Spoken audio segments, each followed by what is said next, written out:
now, in collaboration with our partners, Detroit Future City and University of Michigan School of Social Work, we're diving into the evolving concept of mobility and workforce development in Michigan. In order to move our state forward, we must focus on how to connect people to jobs, training, and emerging industries through smarter infrastructure, inclusive workforce strategies, and public-private collaboration. Joining me now to dive into all of this is Colonel John Gutierrez from the Michigan Office of Defense and Aerospace Innovation, Peter Quigley of Kelly, and Hassan Sheikh of Wayne County. Hello, you three. So appreciative of the time on this busy morning of Mackinac. I want to start by just sort of setting the table as we find ourselves here at the conference.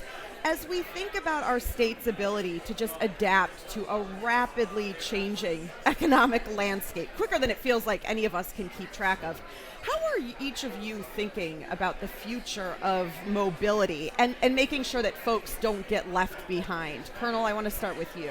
Sure, thank you. That's a great question. Yeah. So, our office is really laser focused right now on catalyzing growth within the defense and aerospace sectors of the state, advancing innovation, as well as research opportunities in our great institutions.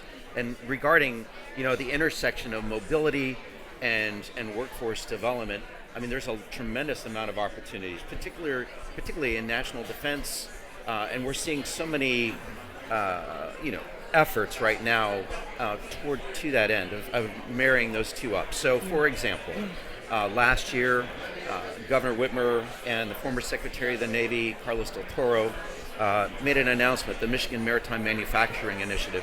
That was a two-pronged effort.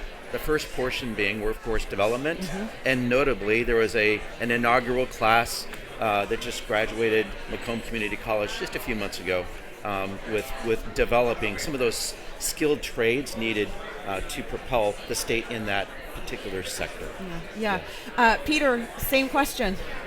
Well, we have, of course, an incredible focus on talent, and we're spending a lot of time working with companies about how do they develop talent for the future. The needs, the skills, the capabilities are changing so rapidly, and companies are having to adapt. And AI is a perfect area of disruption, but also opportunity, and companies are trying to figure out exactly how to develop their workforces to compete in a completely different environment. And so it's very exciting that there's a lot going on. Hassan, we heard then sort of from business, right, from the state. How are you thinking about it from the county level? From the county side, first and foremost, appreciate being here. Yes, of course. We always want to look at where the puck is going, right, and how we can make sure that we're getting resources in the hands of folks who maybe historically and traditionally may not have had those opportunities. We've invested $20 million in our Wayne Link program, which is a workforce development program working with SEMCA, also with a bunch of other organizations that are not only geographically diverse, but also equitable in different aspects, making sure it's inclusive of a lot of areas of Wayne County. And with that, they're getting training, they're getting different types of resources, but also having opportunity. Say if you don't have a car, you don't have ability to get to where you're trying to get to, there's also opportunities for that. We've also worked with our local 3 community colleges in terms of creating a Wayne County pipeline, a talent pipeline. And that's extremely important because not only in terms of regards to skilled trades, but also looking at where future industries are going, utilizing AR, VR, and getting our young folks ready to get into the next space and phase of where the industries are going. And I really want to focus on that. And then from the transit side, our county executive and our deputy county executive have really led the way in terms of what transit and mobility should look like in Wayne County. Governor Whitmer just signed House Bill 6088. We're looking, right now we have 17 opt-out communities in the county. The communities that have opted in, they're not getting full services. We actually put together a tour of a bus, and we got legislators together, and we showed them what it looks like to travel a bus from an opt-in to an opt-out community.